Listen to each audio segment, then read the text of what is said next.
Students ये हमारे पास NCERT exercise problem 2.5 from page number 62 of the solutions है। ठीक है, तो इसकी स्टेटमेंट रीड करते हैं।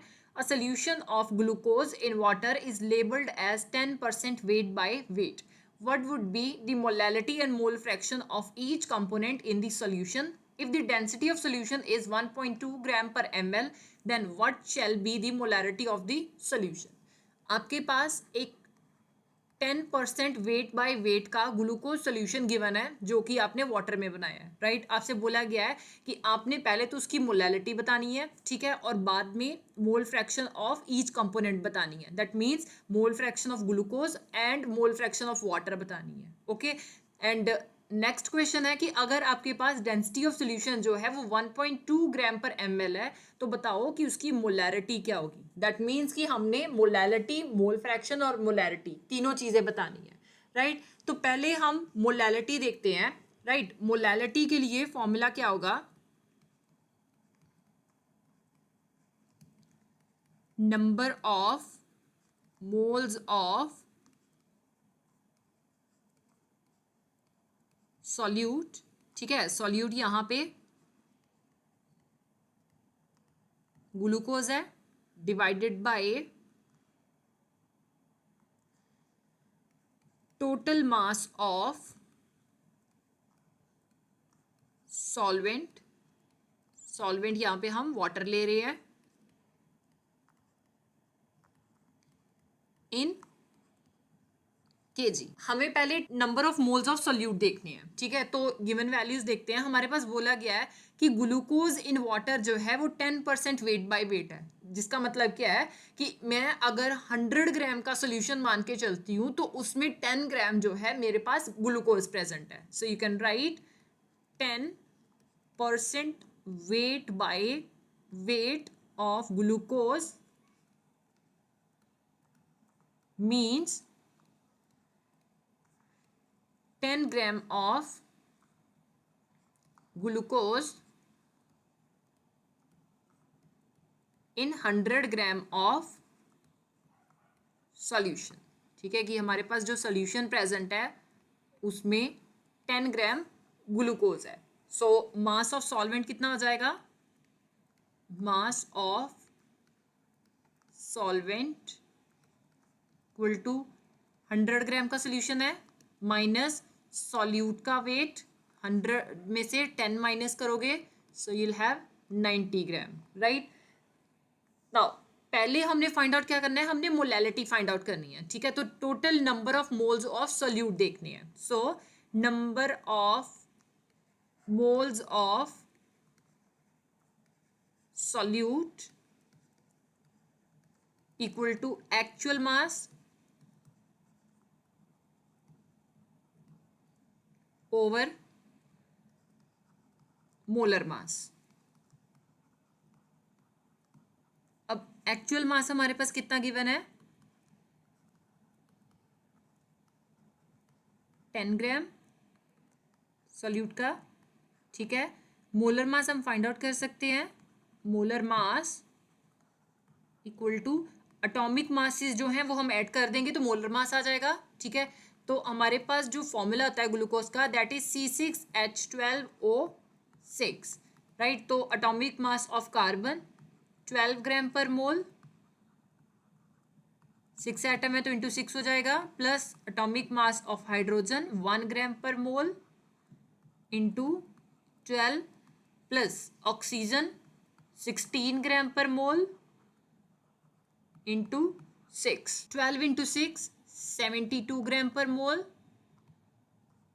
प्लस 1 इंटू 12 ग्राम पर मोल, प्लस 16 इंटू 6 96 ग्राम पर मोल।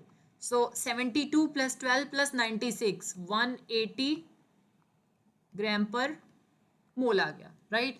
अब हमने नेक्स्ट इसका number of moles find out करने हैं, ठीक है। नंबर ऑफ मोल्स को मैं n के साथ रिप्रेजेंट करती हूँ, NC6H12O6। Actual mass 10 gram by molar mass 180 gram per mole. Gram के साथ ग्राम कैंसिल हो गया, सो 10 divided by 180, your answer will B 0.0 0.555, ठीक है, मोल। यहाँ पे डिनोमिनेटर में मोल इनवर्स है, न्यूमरेटर में जाके ये मोल हो जाएगा, राइट। अब इसके साथ साथ आप जो है number of moles of water भी फाइंड आउट कर लो, ठीक है, वो मोल फ्रैक्शन में काम आएगा, राइट। सो हमारे पास जो वाटर का फॉर्मूला आएगा that will be actual mass of water bye molar mass of water, ठीक है। एक्चुअल मास हमारे पास वाटर का कितना आ गया है, that is 90 gram. Molar mass वो हम फाइंड आउट कर सकते हैं by adding atomic masses. So molar mass equal to H2O, atomic mass of hydrogen 1 gram per mole into 2 plus atomic mass of oxygen 16 gram per mole. So 1 into 2 gram per मोल आ गया, plus 16 gram per मोल, 2 plus 16 18 gram per मोल हो गया, right. अब हम number of moles find out कर सकते हैं। NH2O equal to actual mass 90 gram by molar mass 18 gram per mole. Gram के साथ gram cancel, 90 divided by 18 5 mole आ गया। अब पहले हम मोलैलिटी फाइंड आउट करेंगे, ठीक है। Molality equal to number of moles of solute. तो number of moles of solute आपके पास कितने आए हैं, 0.0555 बाय ये मोल आ गया।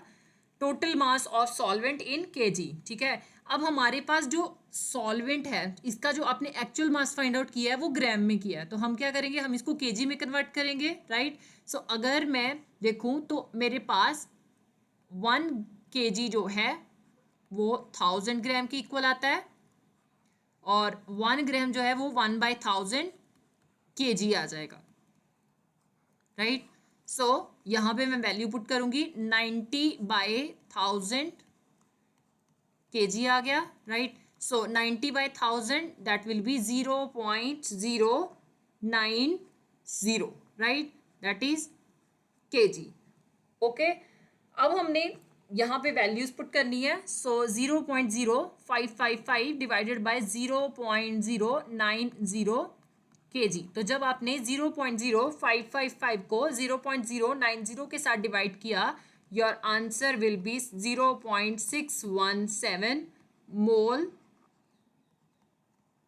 KG inverse, right. सो ये जो मोल केजी इनवर्स है इसको हम मोलल भी कहते हैं। सो 0.617 मोलल आ गया, ठीक है। ये मोलल जो है इसको अगर मैं सिंबॉलिक फॉर्म में रिप्रेजेंट करना चाहूँ तो that will be 0.617 small m, right. अब मोलैलिटी आ गई है, अब हम मोल फ्रैक्शन देखेंगे। सो मोल फ्रैक्शन का फॉर्मूला क्या होगा, मोल फ्रैक्शन, पहले मैं ग्लूकोज की फाइंड आउट कर लेती हूँ, of glucose equal to number of moles of glucose, that means C6H12O6 divided by number of moles of glucose plus number of moles of water, right। so हमारे पास glucose की number of moles कितने आए हैं, that are 0.0555, right, divided by number of moles of glucose 0.0555 mole plus number of moles of water 5 mole आए हैं, right. सो आप पहले इनको ऐड कर दोगे। सो 0.0555 मोल बाय 5.0555 मोल आ गया, मोल के साथ मोल कैंसिल हो गया। सो जब आपने 0.0555 को डिवाइड किया 5.0555 के साथ, योर आंसर इज 0.01, राइट।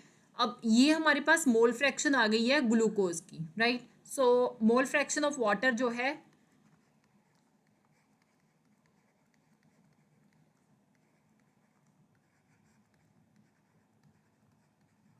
वो भी हम सेम वे में फाइंड आउट कर सकते हैं, NH2O divided by NC6H12O6 plus NH2O।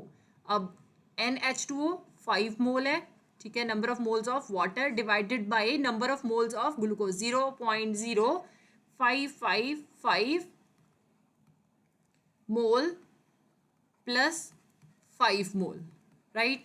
सो ये दोनों आप ऐड कर दोगे, सो 5 मोल बाय 5.0555 मोल आ गया, राइट। मोल के साथ मोल कैंसल, मोल फ्रैक्शन हमारे पास यूनिटलेस आती है। सो 5 divided by 0.555, your answer is 0.99, right. Mole fraction of water भी आ गई है। अब नेक्स्ट टारगेट है हमारा, हमने मोलैरिटी फाइंड आउट करनी है। मोलैरिटी का formula, molarity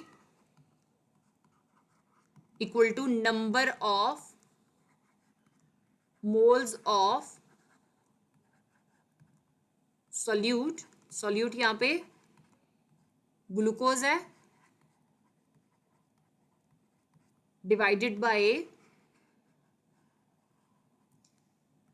total volume of solution in litre. अब हमारे पास number of moles of solute तो हैं, लेकिन वॉल्यूम नहीं है सोल्यूशन की, ठीक है। हमारे पास मास ऑफ सोल्यूशन 100 ग्राम है, हमने अज्यूम किया हुआ। So mass of solution equal to 100 gram, right. Density हमारे पास गिवन है, that is 1.2 gram per ml। अब अगर मैं वॉल्यूम का फॉर्मूला देखूं तो volume equal to mass upon density होगा, राइट।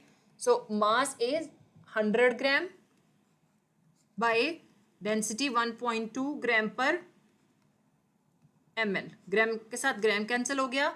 अब डिनोमिनेटर में ml इनवर्स है, आप न्यूमरेटर में लेके जाओगे तो ये ml हो जाएगा। सो 100 divided by 1.2, your answer will B 83.33 ml। अब हमें लीटर में चाहिए वॉल्यूम, ठीक है। तो अगर मैं रफ में देखूं तो it is 1 litre equal to 1000 ml, 1 ml इक्वल टू 1/1000 लीटर। तो आप आराम से इसको कन्वर्ट कर सकते हो। सो 83.33 बाय 1000 लीटर आ गया।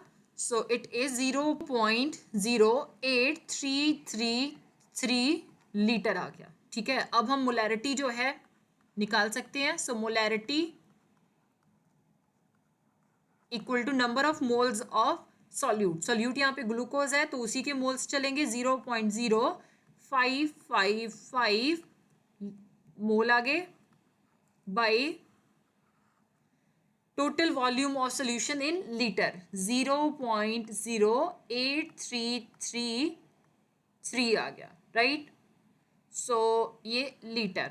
सो जब आपने 0.0555 को 0.08333 के साथ डिवाइड किया, your answer will B 0.67 mole litre inverse, ठीक है। आप ये जो मोल लीटर इनवर्स है इसको मोलर भी लिख सकते हो, 0.67 मोलर, ओके। एंड ये जो मोलर है इसको हम सिंबॉलिकली कैपिटल M के साथ रिप्रेजेंट करते हैं।